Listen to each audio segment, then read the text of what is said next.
Boxing.com live with Riverside Rocky, Josesito Lopez in New York.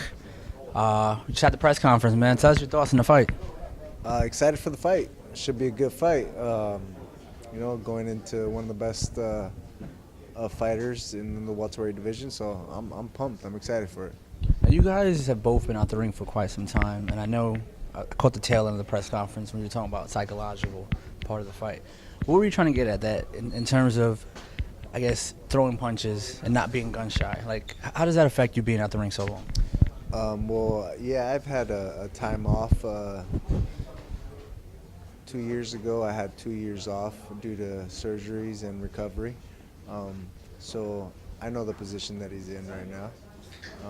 He might be a little skeptical to throw, but I'm expecting a good, tough, heeled fighter in Keith Thurman. So,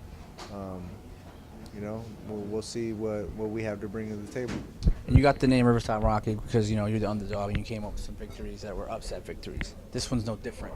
I mean, how does that change your mindset going in that most of the people here were asking him questions and not you? Yeah, that doesn't bother me though. I'm used to the position. I embrace the position as an underdog. I love it. Some media and some people might be surprised when I pull off the victory, but my team and we won't be surprised. Now watching him in his couple of past fights, after the Luis Collazo fight, the moniker one time kind of went away because of that body shot a lot of people were saying. Do you see that in Keith Thurman, that he's become more of a boxer than an actual knockout artist that his nickname claims him to be?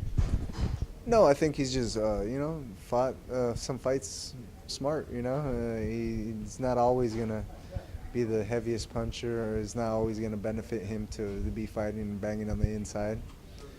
Might not happen this fight, so he's going to do whatever it takes to pull off that victory, and if it has to be dancing around the ring for 12 rounds, he'll try to do that. So, he's undefeated, so you got to give him respect for that. So he's managed a way to win every single pro fight. So,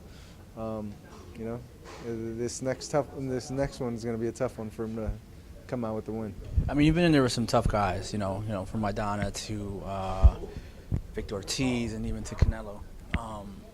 You called him the best fighter you ever faced. Why'd you call him that?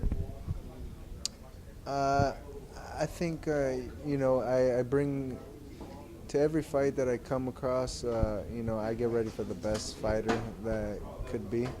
I think Keith, I'm respecting him as one of the best fighters, definitely in the welterweight division. So I got to give him his respect in that part, but come January 26th inside the ring, there will be no respect, and he's going to be a guy that's in front of me, and that I'm going to try to take his head off. Now, on the PBC side, a lot of 147 fights are happening. Pacquiao Broner, Mikey versus Spence, Danny versus forget the kid's name. Porter versus Ugas, Danny versus I forget the kid's name, but it'll come back to me.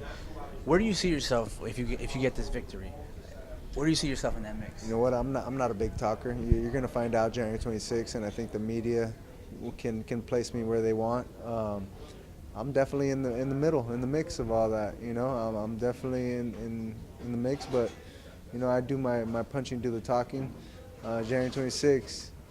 I'm going to be near the top, that's for sure. It'll be another Ortiz moment where you catapult yourself to get a Canelo fight? It will. Well, not a Canelo fight, but, a big pay-per-view fight. No, it will. I'm definitely prepared for a victory. Like I said, some media might seem or act surprised, but it's not going to be a surprise for me. We'll see you in a couple weeks. That's it with Riverside Rocky, Josesito Lopez, BoxingScene.com.